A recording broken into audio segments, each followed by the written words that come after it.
Hey guys, welcome back to the channel. This is part 6 of What If Naruto was the Jinchuriki of the World Eater. If you guys enjoyed this What If and want to see part 7 of it, comment down below and let me know. The like goal for this video is 200 likes. So like this video to let me know that you're interested in this series and you want the next part. And go ahead and check out other What Ifs in the channel. Before we start, please do support for more awesome content. Don't forget to subscribe and leave a like, and also share this video with your friends. So let's start this video. Every Aedra and Daedra had a place, a realm of oblivion, where they could go to relax, unwind and watch over their subjects. Marins had the torture fields, where the only people able to relax and unwind, being the ones not a guest at the grand hotel of torture, maiming and terror, overlooking the beautiful oceans of lava that could consume an elephant in seconds. Meridia had the Sunhome and the glades around it, where only the purest of souls went to stay forever. Akatosh had the Timeless Isle, the island he had created that rode the currents of time, dominated by the mountains that pierced the cloudless skies, the perfect place for his children to fly and roost. The Bella had the Temple of Beauty, which many mistook to be a brothel of some sort for the Aedra to sate their lusts. They would be mistaken. Her temple was a place where only the most beautiful people, in body and soul, and the arts lived and loved and made their craft. Oddly enough, more than a few years ago, all of the men that had lived in the temple had vanished, though the art they made still remained. Even Shiograph, crazy bastard that he was, had the Shivering Isles, where he ruled the land of mania and dementia and the insane inhabitants that called it home. And occasionally, he threw cheese parties. Most would assume there would be wine to go along, but nope, just cheese. Ursine, the huntsman of princes and the father of the man-beasts, had a plain called the Hunting Grounds, or, to his worshippers, the eternal hunting grounds of Ursine. His hunting grounds existed to change at his whim, but at the present time, they were configured to a thick forest, where his worshippers could hunt to their heart's content. Though, not everyone wanted to hunt, or be hunted for eternity. Being the fair Daedra that he was, Ursine gave the ones who wished to be free a task: gather the specific parts from rare beasts, and bring them before his shrine, and he would set them free. However, if any of the parts were damaged, the others would be rendered useless, and they would have to stay for another 20 years until the beasts would roam the grounds once more. Chapter 7, The Hunt for Freedom. He had changed since the time when she last saw him, Yuga noted. Given that 6 months had gone by since then, it was to be expected, but not to this degree. Naruto was now just less than 6 feet in height, though the horns on his head put him well above that. The scales that decorated his limbs and his torso had thickened, going from small sections of multiple scales into plates that carried spikes that were curved upward like small blades. His feet had changed shape as well. Instead of resembling a human foot with taloned armor, they had changed shape completely. The big toe and the smallest had migrated to the back of his foot, leaving only 3 in the front, which had increased in size, with muscles that were easily discernible through the scales decorating them. His knees had seemingly bent backwards like a beast's or great bird's. And then there was the extra limb. A tail, to be exact. But this was not a fluffy cat's tail or a bushy dog's tail, it was a dragon's tail. Thick, almost 4 feet long, a solid limb of bone and muscle that was covered in black flexible plates, with the tip being similar to the head of Mace covered in spikes. One of the more shocking developments was the horns, that swept back from the sides of his head, and then extended up and out to razor-sharp points. With the scales, that had taken the place of human skin, and the hellish orange-red eyes, that bore a small slit pupil, Yugao could easily imagine someone with lesser knowledge calling Naruto a devil. "Naruto?" she asked slowly. Naruto scowled at them, his visage making the expression terrifying. "Yes, it's me. Who else has black scales?"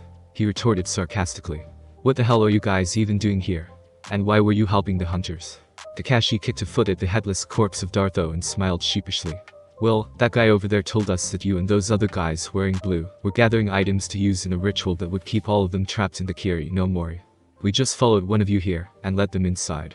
Naruto pointed a clawed finger at Kakashi with angrily bared teeth. "And you believed him?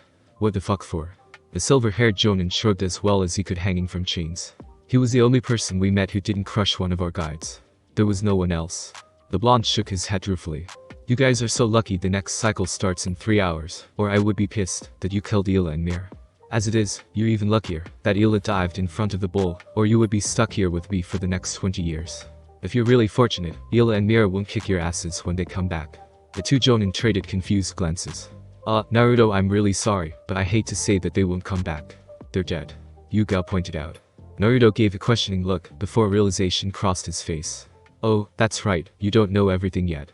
He gathered the items and stored them safely away in a hard leather pack, which slung over his shoulders. With a snap of his fingers, the chains binding the Konoha ninja dissolved into nothingness. Nijiko hit the ground and started towards Naruto with her arms open for hug, but the blonde held stopped her with a raised hand. "You might not want to do that," he said uneasily. I've been having problems, he admitted, with my strength. I can't really control it. Also, I'm spiky as fuck. He sighed and shook his head. Come on, I'll take you to the blue shrine and explain on the way, Naruto said, pushing aside the back of the tent and revealing a tunnel. Wait. We can just leave, Naruto. We have stones that negate whatever this forest does to trap people here, Kakashi said, holding the necklace with the green and gray stone on it. Naruto shook his head. Those won't work anymore. You spilled the blood of prey. You're part of the hunt now. There's no leaving, not without these ingredients. Follow me, there's a lot you need to know. The Konoha ninja followed Naruto as he led them through the tunnel and out into the forest. As they marched, he began to explain the situation. This forest isn't a forest at all, it's a plane of oblivion, where the Daedra reside. More specifically, this is Hersene's hunting grounds.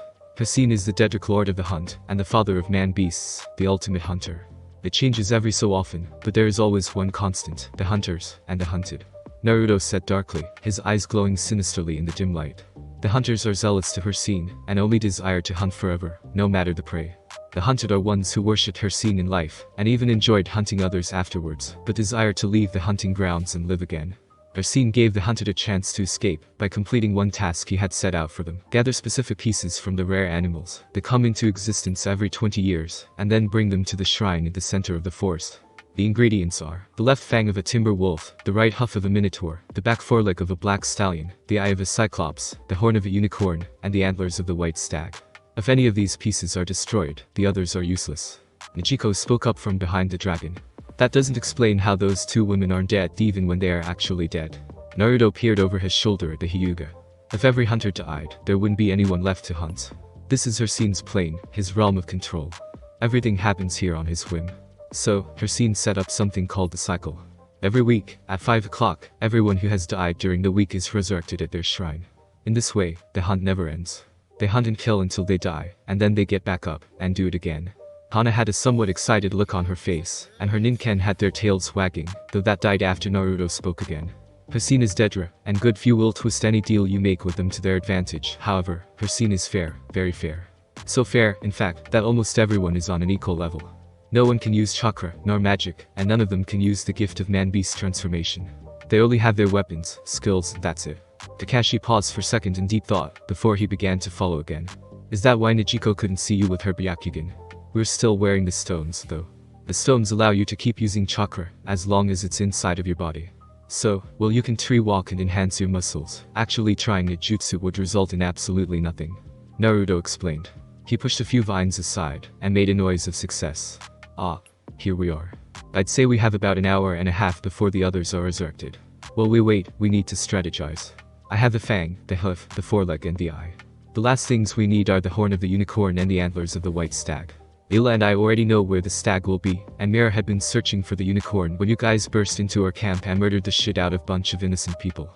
At that, he gave them a blank glare that made them shiver. So, Naruto-kun, what have you been doing? Nichiko asked. We've really missed you these past months. Naruto smiled at them softly as sat on a fallen log. Well, that's quite a story. Over the next hour or so, Naruto told them about what had happened to him in the temple and afterwards. Suddenly, a bright light shined down through the canopy, illuminating a stone statue of fit man wearing a loincloth, leaning a spear on his shoulder standing next to a wolf. They couldn't see the face, as it was covered by a stag's skull with antlers standing out of the top. The light shone down on the clearing in front of the statue, becoming more luminous until it was blinding, making the group close their eyes. When the light died, and they had blinked the dots out of their vision, the Konoha ninja were surprised to see a group of people standing in the clearing, where there had been no one before. There were two tables, with blue-painted leather armor on one, and bows and quivers of arrows and blades on the other. This group moved over to the tables, and dressed quickly, before gathering their weapons. Two women, one with blonde hair and icy blue eyes, and the other with fiery red hair, and fierce yellow eyes offset by the blue face paint, approached them with angry strides. What are they doing here, Naruto? They nearly cost us our freedom. The red-haired woman growled angrily. Naruto held his hands in a placating fashion, trying to avoid a fight breaking out. I know, Ila, just calm down, and let me explain. Are you going to? Ila narrowed her eyes on the Konoha ninja, and gritted her teeth. Fine. But you better explain fast. The dragon man pointed at the ninja. They didn't know anything, and the first person they met coming in was Dartho. He misled them into thinking we are the ones trying to keep us trapped here. You know what that damn dumber is like.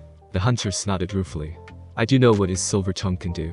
Alright, I will kill them, as long as they make up for their mistake, by helping us find the last pieces.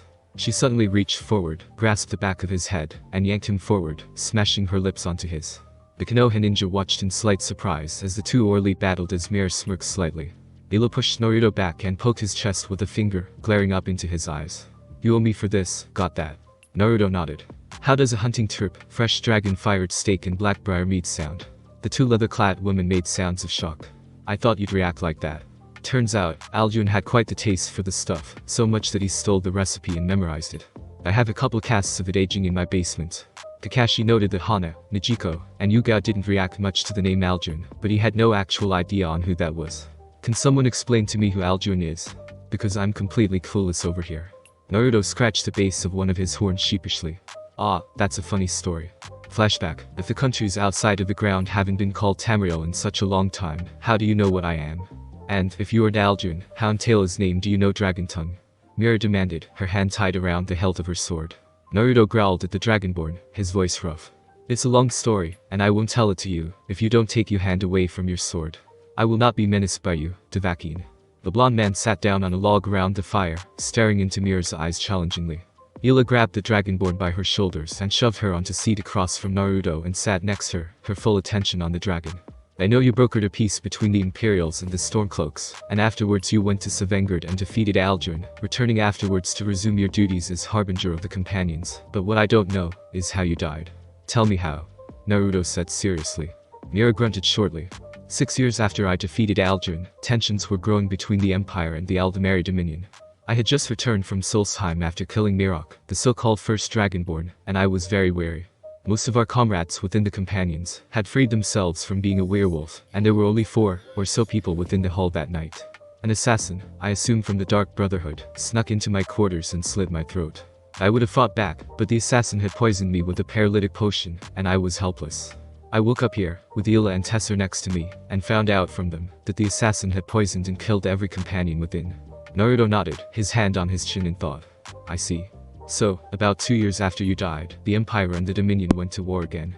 It lasted about 200 years. A man gained an audience with Marin's Dagon and begged him to end the war. Marins gave the man his help and did so his way. He told the man to cast a spell at the top of the Empire's tallest tower, and help would come. What he didn't say was what kind of help it was. The spell the man cast summoned Marin's right-hand woman, who took the form of a giant demon with 10 tails. The spell summoned her through the largest moon, which was shattered and then scattered across the planet, and she landed right on top of the man. The impact was so great that it shattered the continents. Both women looked aghast at the thought something terrifyingly powerful, that its arrival made the world break. For about 4,000 years, she rampaged across the planet, shaping the world into the way it is today. During this time, every race had to band together to survive. In a way, the man succeeded in ending the war. Every race interbred with each other, becoming the humans that are here in this age. Before the turn of the 5th millennia of her rampage, a man, who was born so close to the 10-tailed creature that he was able to absorb and use her power, fought her one-on-one and defeated her, splitting her power from her body and imprisoning inside the smaller moon and sealing the power within himself. Before he died, he split the power into 9 sections, each piece with a certain number of tails to signify their strength, from 1 to 9. The blonde dragon leaned back on his seat and rubbed the bridge of his nose. My story starts 13 years ago, on the day of my birth. The strongest of the tailed beasts, the 9-tailed fox, was released from her previous carrier in the middle of my village, Konoha. My father called on Arke, called the Shinigami now, to seal her away within myself. For some strange reason, Arke also sealed Alduin's soul in me as well. I've grown up being taught by Alduin how to fight with various weapons, along with how to make such weapons, potions, spells and enchantments. Because of the nature of the seal, Alduin's very being is being copied onto me. His power and his knowledge as well. So, while I look very much like him, I am not Alduin. I am, however, the closest thing to son he's had, and I view him much the same as I would a father. Mira narrowed her eyes on Naruto and asked, how can you view him as a father? All of my interactions with him lead me to believe that he was an arrogant, overconfident ass of a dragon that did nothing but destroy lives and homes as a hobby. Naruto chuckled lightly. You're not actually far off, he admitted. It's not a hobby, though, it's his job. His job, as the son of Akatosh, is to test and eventually destroy civilizations, and then let them grow anew. And of course he was angry. The 3 heroes who banished him from time basically cheated. When Alduin came down, he would offer the Empire the time of choice, band together and get over their prejudices, or he would burn their world down until they were no longer remembered. If they banded together and defeated him, he would leave them alone for 10,000 years, then come back and start again. The three heroes didn't even fight him, they just pulled him to the ground and cast him into time, so you can imagine he was just a little bit pissed when he came back. The look of realization on the two women's faces nearly made Naruto double over in mirth. How old is Alduin exactly? Hila asked. The meaning behind her question was not lost on Naruto or Mir. Alduin is timeless. He has no age. He always has existed in some form or another. Just like Akatosh is the aspect of time, Alduin is the aspect of death, destruction and then rebirth. Though, with his powers being copied onto me, there will be two of us, and we don't know what will happen then. They all sat back from the fire, thinking. I do know one thing though, Naruto said. I want to get the hell out of this place, and I'll help any way I can. Hila leaned forward, the firelight flickering in her yellow eyes. Then there is a lot you need to know. Flashback, info dump over. So? Kakashi trailed off, uncertain. Alduin is the dragon sealed in your stomach along with the Kyuubi, which you have father-son relationship, and is your mate respectively. Naruto nodded. Yup. Alright, the silver-haired Jonin admitted, that's pretty weird. Is that why you spoke that weird language, when you were a child? The dragon nodded again. Yeah.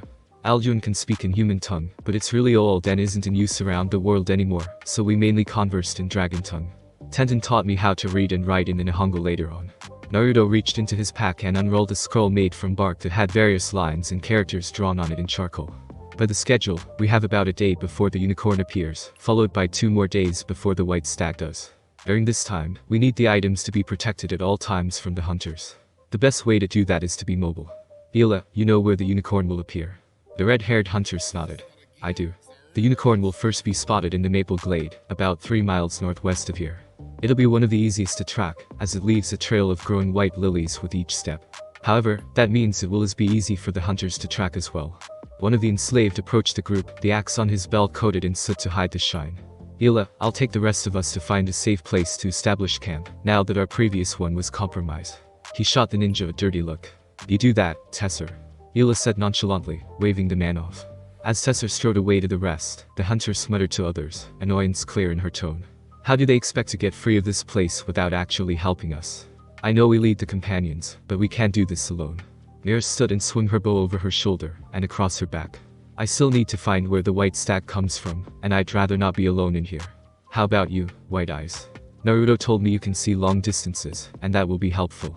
Ichiko nodded and joined the Dragonborn as they made their way through the thickly wooded forest. That means you guys are with me. Hila pointed at Kakashi, Yugao, Hana, and Naruto. Let's get there.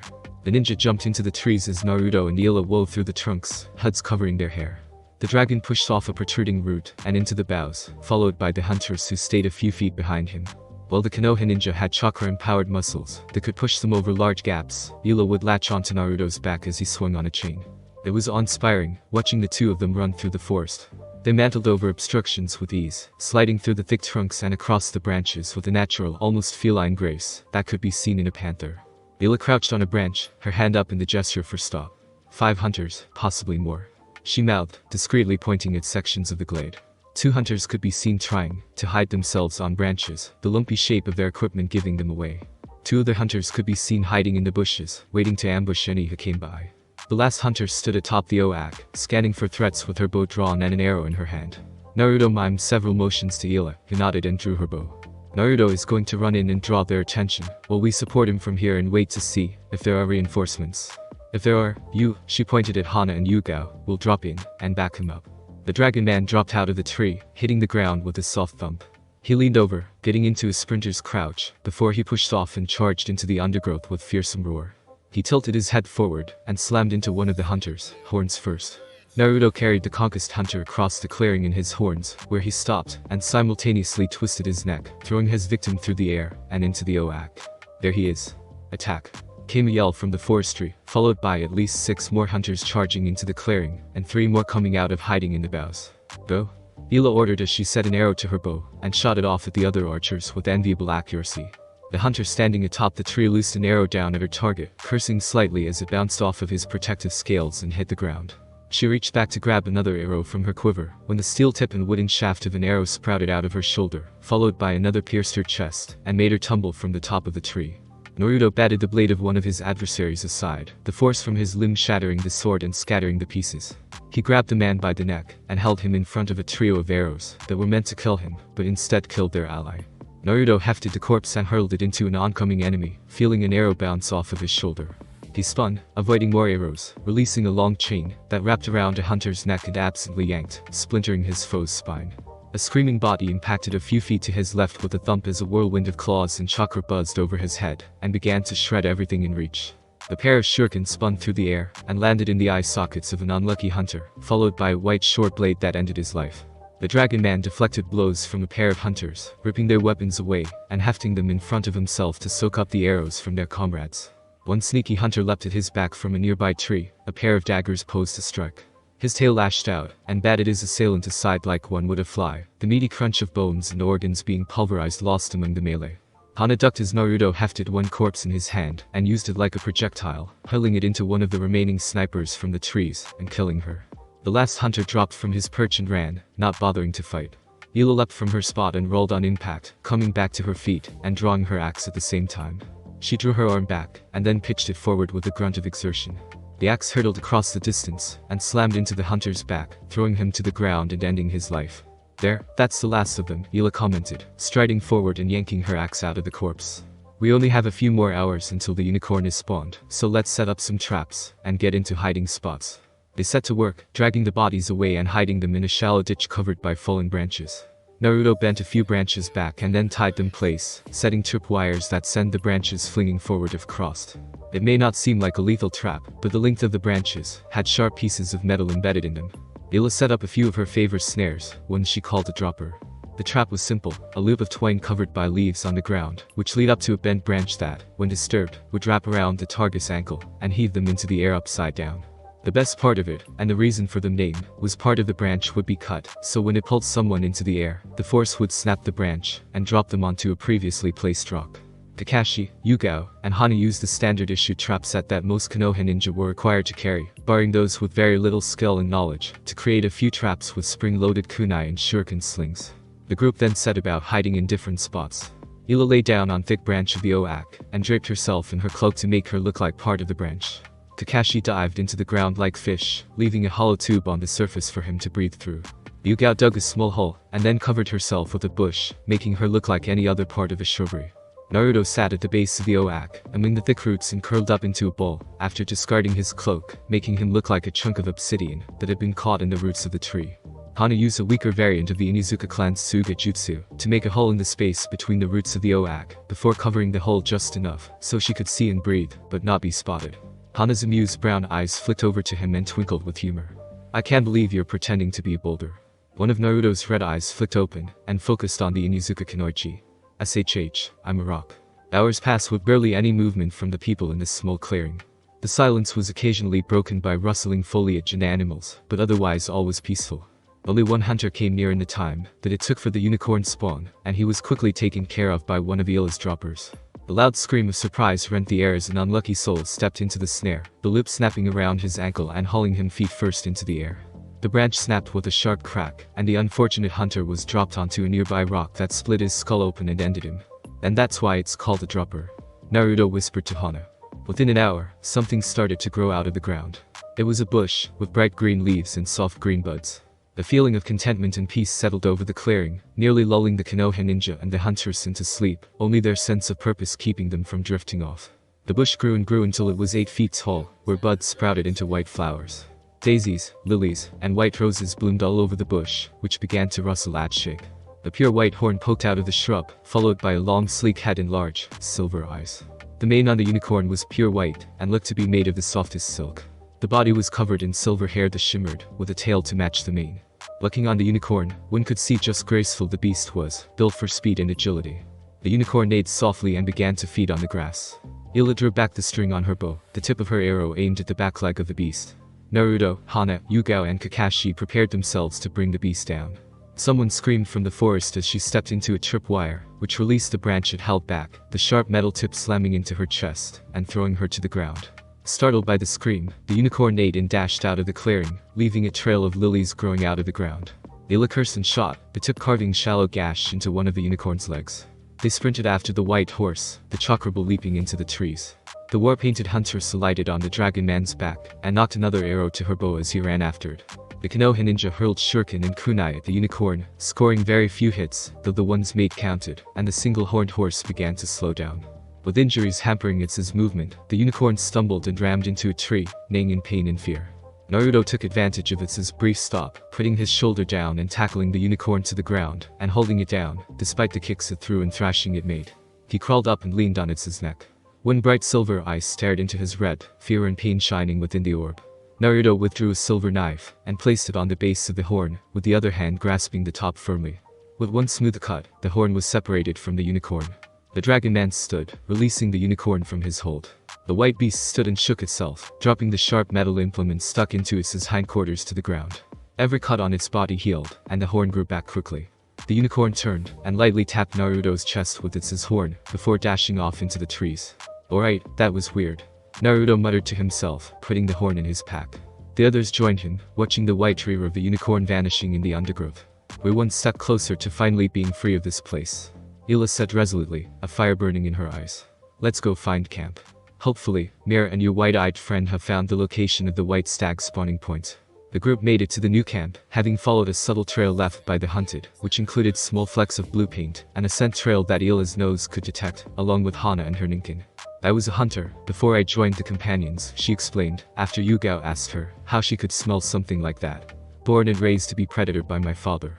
He taught me how to track animals, before I could even walk. Having said a piece, the war-painted woman tore into the haunch of meat held in her hands. Naruto stepped up near the fire pit, dumping a large boar onto the ground and kneeling next to it. Hana watched with interest as he used his talents to quickly and efficiently skin and gut the big pig, tossing the inedible innards aside to be disposed of, and setting the skin aside to be cured into leather. He stabbed the beast on large stick, and set the stick on 2 other sticks over the dying fire. Pulling back slightly, the large man breathed a stream of fire over the boar, roasting the meat. I have a question. Kakashi said, looking over his book. How's it that you can't use magic or chakra, but you can still shoot fire, and that other stuff out of your mouth? Naruto looked at the silver-haired man, cutting off the flames pouring from his mouth. Chakra and magicka are both technically foreign energies.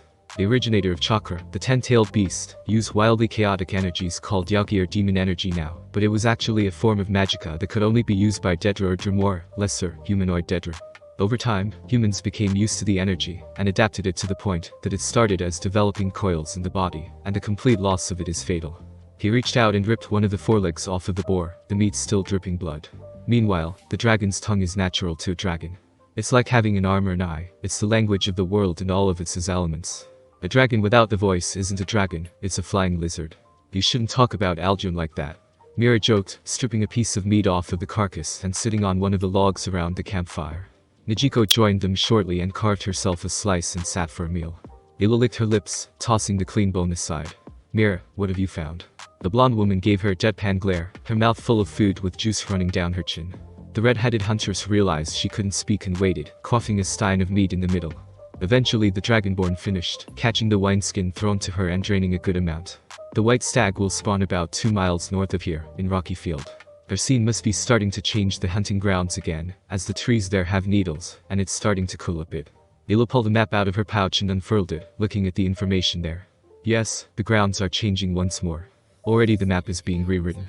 She rolled the map back up, and stored it away. It doesn't matter. We've never been this close to finally leaving. We aren't going to fail now. Mira nodded in agreement, a determined fire burning in her eyes. The stag spawns at high noon tomorrow. The hunters will surely know this, and will be looking for us. If he is anything, her scene is fair. We will have no advantage against the hunters, just as they will have none against us. Our skills will lead us to victory. To freedom. She stood from her seat, and raised her wineskin in the air, shouting out her toast. The other hunted threw their own drinks in the air and chanted back. To freedom. As a few hunted set up a watch schedule, Naruto and the others set up bedrolls and stored the food away. As they settled into a sleep, Hana felt something tickling in the back of her mind. Deciding to wait until the others were asleep, she settled back onto her bedroll and looked up at the stars. With the dimming firelight and the small population, and very little in the way of pollution, the stars in all their majesty were easily visible little shining dots splayed out across the sky like an ocean of light sparkles. The light tune, carried on the wind, made its way into Hana's ears. Turning to the source of the music, she spied Naruto, propped up against a tree, and Mira, leaning into his side and idly strumming a lute. Looking on the two, she couldn't help but compare the difference in stature between the two. While Mira was tall, outstripping herself, Yugao and several other ninja Hana knew, Naruto was like a brick wall. And he would only get taller. Hana jolted into wakefulness, being caught off guard by the calming tune, and just how sleepy she was. Looking over, she saw Mira sleeping against the tree with a blanket, but no Naruto. Creeping over to the spot that he had occupied, Hana searched out his scent and quickly followed it, coming to the shrine where Naruto knelt. She wondered why he was at the shrine, kneeling to the statue, when a muffled crack and a crunch came from his body. Somewhat alarmed, she made to move, when his back rippled, the scales grinding against each other. The sections around his shoulder blades and the middle of his back began to shift, forming what amounted to outcroppings of rock on a valley. Hana heard him pant and growl in a much deeper voice than what she had heard earlier in the evening, muttering to himself in a guttural language she recognized as the tongue he spoke in as a child.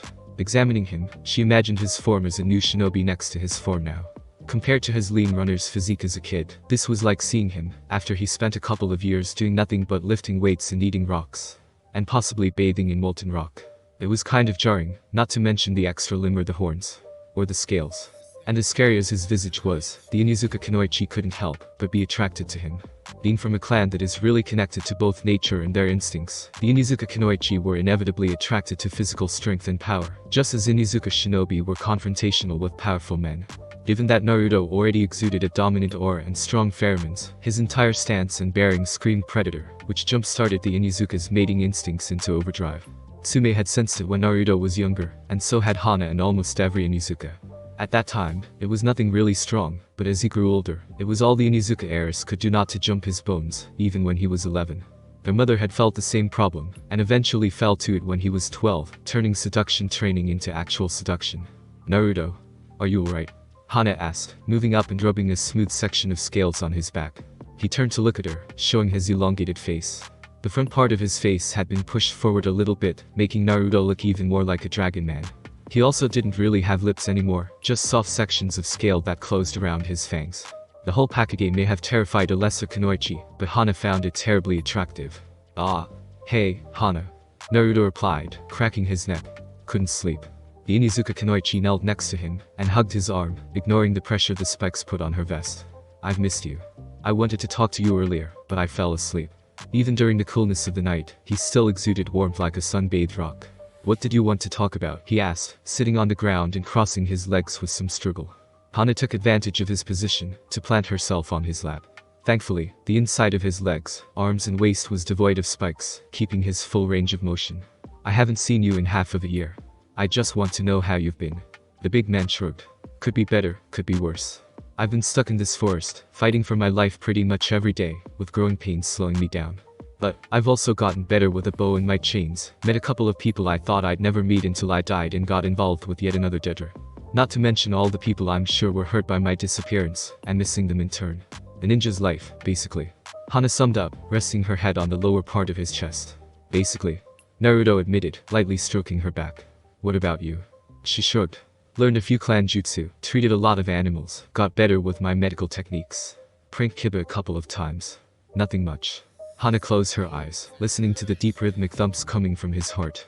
Within a minute, the rhythm lulled her to sleep, her breathing deep and even. Carefully, Naruto picked her up and carried her back to camp, sitting against a tree with Mira near it, and setting Hana in his lap. The blonde Devakian snuggled under his arm and used part of his chest as a pillow, as was their norm after she discovered how warm he was. Naruto let his mind drift away into sleep, knowing that, one way or another, things would come to a head tomorrow. After bathing, dressing and eating, a group consisting of Ila, Mira, Naruto and the Konoha ninja, followed the Devakian to the site of the White Stag's birth. Grouped in the middle of the rocky field, was a small but dense copse of pine trees, so close together it looked like a dog would get stuck trying to fit between them. They saw the sun. It looked to be about 10 o'clock in the morning. The group dispersed, hiding and waiting for the hunters to appear, as they would doubtlessly arrive soon. About 20 minutes later, a small scuffle broke out when a hunter stumbled on Kakashi's hiding spot.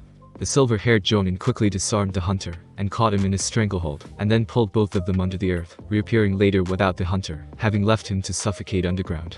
A small party of hunters arrived 30 minutes later, and they didn't bother to look, they just shot arrows at anything that moved. Ila leaned out from behind her rock, and let loose an arrow, which sailed through the air and impacted into the chest of an Argonian with a battle axe.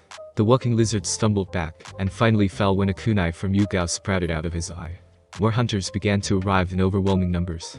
Mira. Naruto called out. Frost. The mostly dragon charged into view of the hunters, and leaned back as Mira lighted on his back, a deep breath filling her lungs. Fo, Kra. Fo. The frozen power from Mira's shout joined with Naruto's roar of freezing wind and swept across the hunters, leaving frozen statues in its wake. A quick fuss. shattered the statues and ended the threat.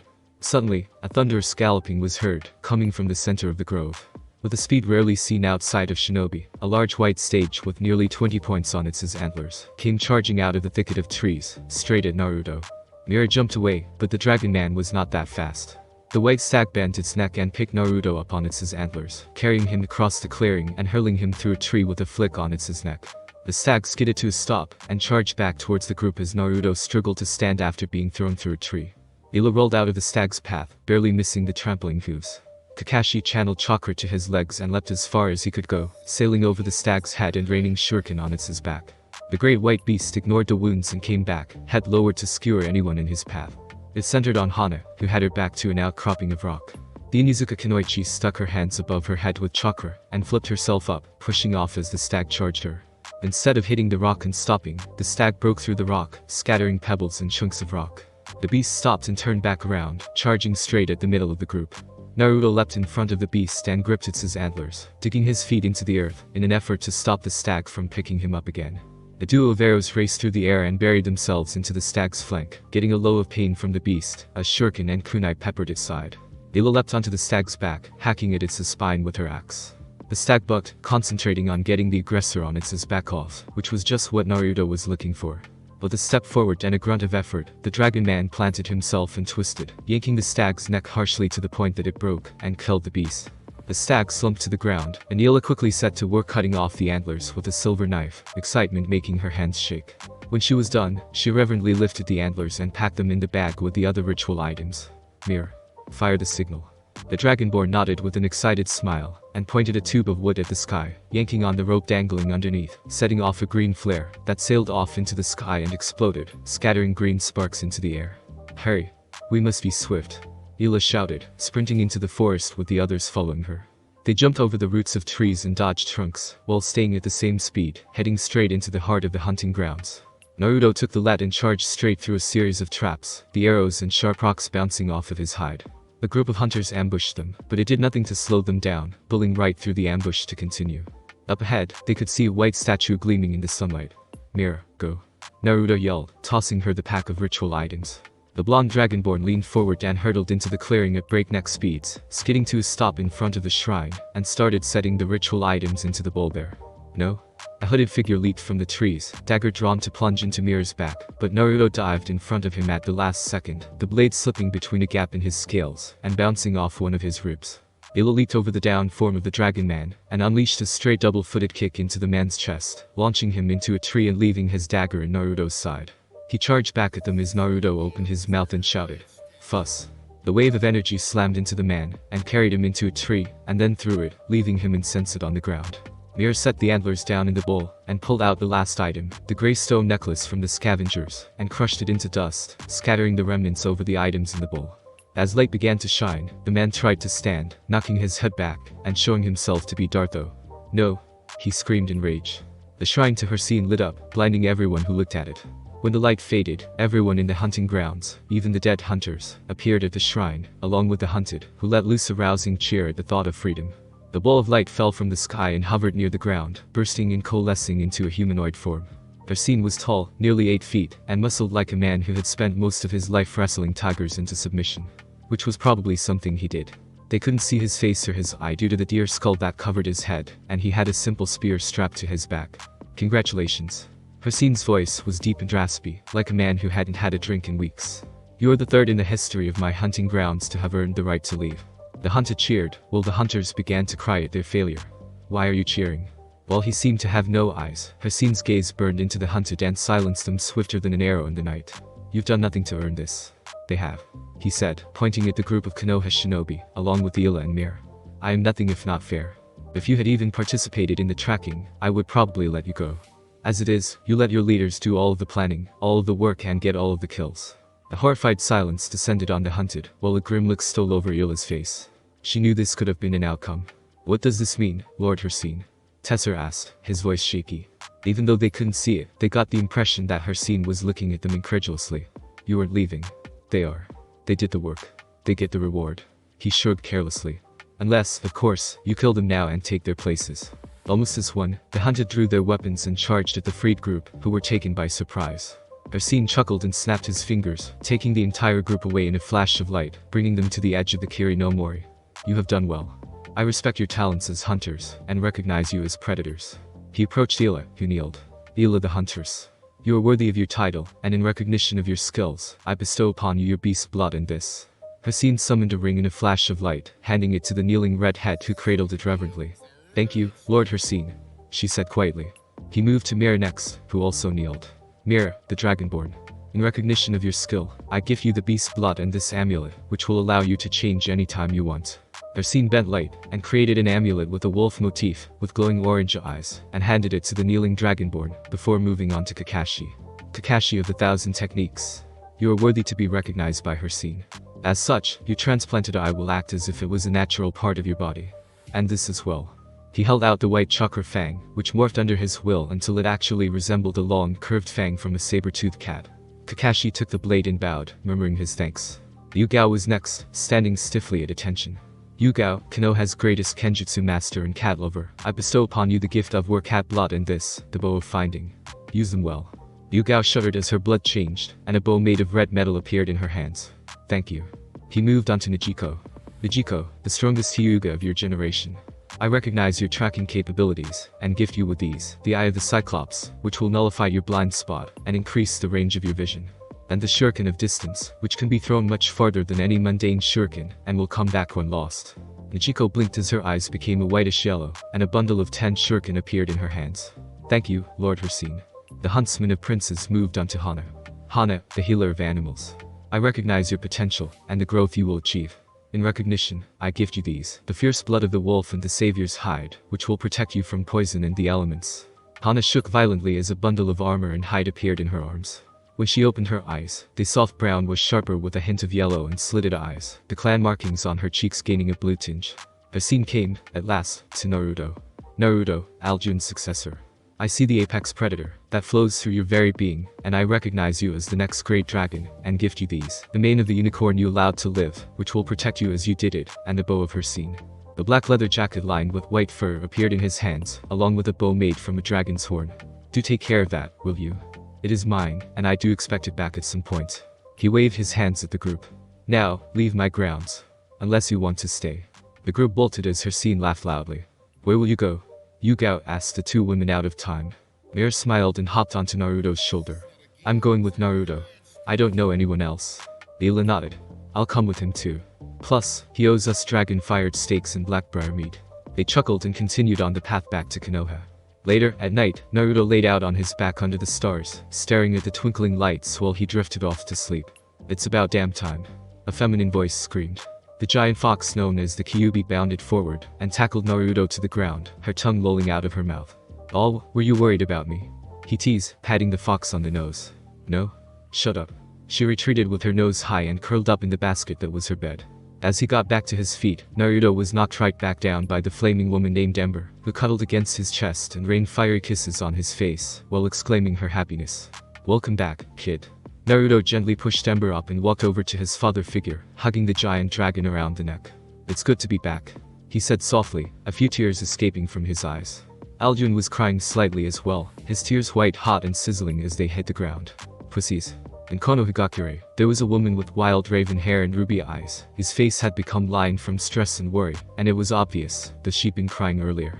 Something clicked in her head, and she looked up, her ruby eyes gazing at something only she could see, gaining a tinge of pink. My love. She shouted joyfully. I knew you could escape. When I see you, the Sukubi will be jealous. Kurenayuhi, unwitting host of Debella, cried tears of joy, and prepared to welcome Naruto home, even if she didn't know how she knew he was coming back. The next day, a strange group if there ever was one approached the great gates of Konohagakure. Kakashi wore his headband normally, his black eye and brown eye perfectly exposed to the world, with a white fang carried on the back of his belt. Yugao had unzipped her jonin vest, exposing a good deal of cleavage, and a cat's paw tattoo on her sternum, and carried a red metal bow on her back. Nijiko had a broad smile on her face, her eyes an opaque yellow, flipping a black shuriken. Leela had her old armor on, which was leather with ringed metal plates on the chest, back, eyes, hands and feet, with an opening that exposed a part of her chest. Mira wore black armor that shimmered in the sunlight, scales decorating the whole thing. The front was armor-plated, but still managed to be feminine at the same time, along with the rest of her armor, her amulet proudly displayed around her neck. Hana wore the savior's hide, which had the face of wolf decorating the front, with 2 rubies for eyes that would sometimes glow. The armor exposed a good amount of Hana's chest along with her arms, and if she had not been wearing pants, most of her well-muscled legs. She'd replaced the standard sandals with a pair of leather boots, and her hands were now covered in metal gauntlets with 3 vicious metal spikes on the knuckles. Taking up the back was Naruto. After being able to access his magicka once more, the Dragon Man cast a spell that allowed him to take human form for a while. Because of the changes he had gone through in the Kiri no Mori, his human form had changed as well. He was now well over 6 feet tall, and his hair had gained a grey tinge, with his eyes remaining the hellish red of his dragon parent. The tattoos on his face had been joined by similar markings on his chest that outlined the larger plates of scales of his dragon form, which was bared by the lack of shirt. He wore the leather jacket gained from the unicorn, which was black trimmed with white fur, which had a stylized deer skull on the back in grey thread, along with cargo pants, but bereft of boots.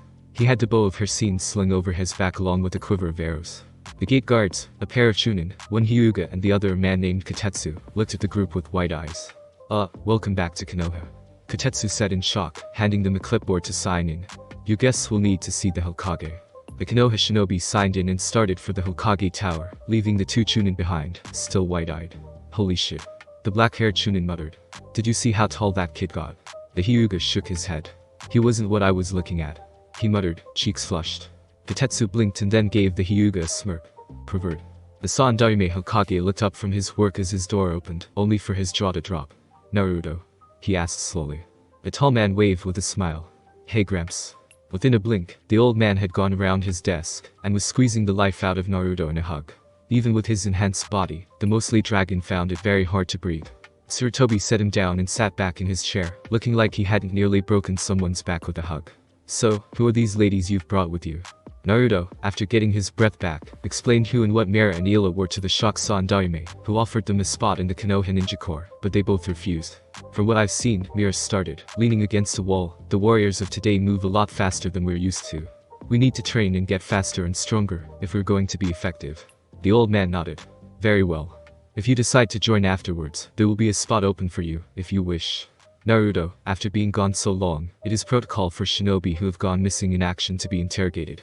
He snapped his fingers and an Anbu wearing a bird mask appeared next to Naruto, and laid a hand on his shoulder, taking both of them away in a shunshin. The Sandaime nodded to the 2 out-of-time women. I'll have someone come by to help you integrate into modern times.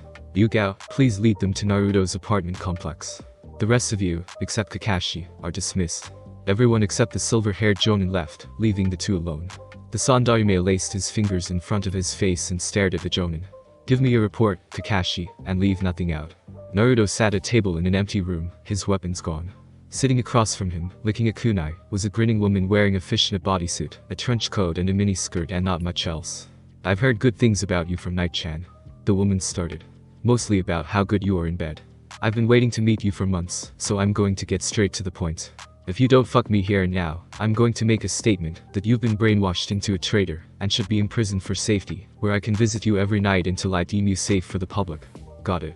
As she spoke, Anko circled around the table and sat on metal surface with her legs spread, showing Naruto that she had decided to not wear underwear today. The Dragon Man sighed, and discarded his jacket, beginning to unzip his pants. Anko grinned widely. There we go. Now, show me just what a Night-chan creaming herself whenever she thought about it. Hours later, Naruto was walking down the street to his apartment. After being declared free from any machinations by Anko, she slipped a kunai inscribed with her address in his pocket with a wink and let him leave. Naruto decided it was time to see the important woman in his life. Starting with the one that gave him his first kiss. It also had nothing to do with Raymond and the complete lack of it he had to deal with for nearly 7 months. No sir. He brushed aside the curtain to attract Raymond and stepped inside. Aim was currently behind the counter, cleaning up and getting ready to go home. I'm sorry, but we're closed. He kept walking toward her, unable to speak with all of these emotions roiling in him. Aim sighed and turned to face whoever it was that wouldn't leave with a stern face. Look here, you can't just come. Tears started to gather in her eyes, her hands coming up to her mouth, and her knees started to tremble. Naruto. He nodded, tears of his own blurring his vision. Aim began to shake so bad that she fell to her knees, eyes wide and blank. Naruto darted forward and grabbed her in a tight hug, feeling her shaking frame tremble in his arms. It's me, Aim-chan. I'm back. Her arms came up shakily, her small hands tracing the tattoos on his face. It really is you, she mumbled in shock. Suddenly, her eyes went wide and a massive happy smile broke out on her face. Naruto. Aim shouted, leaping onto the shinobi and driving him to the ground, her arms around his neck and her lips smashed against his.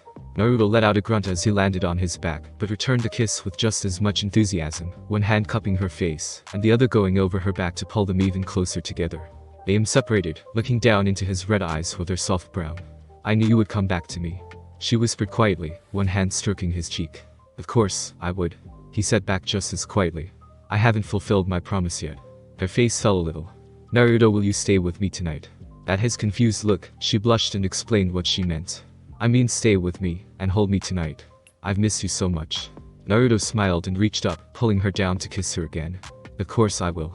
All around Konoha, certain ladies perked up, suddenly feeling as if something they had been missing had come back without their knowing. Tenten looked up from her forge, and out the window, her eyes staring at the stairs in wonder. "What is this feeling? My heart feels happy." Naruto. She looked back down at the piece of metal she was working on and smiled. "Soon, we'll be working together again, I just know it." Thanks for listening. I do hope you enjoyed. If you want a next part of this video, like, subscribe, and comment down below, and turn on that bell notification, and also check out the other videos that I have created, and enjoy. See you in the next video. Peace.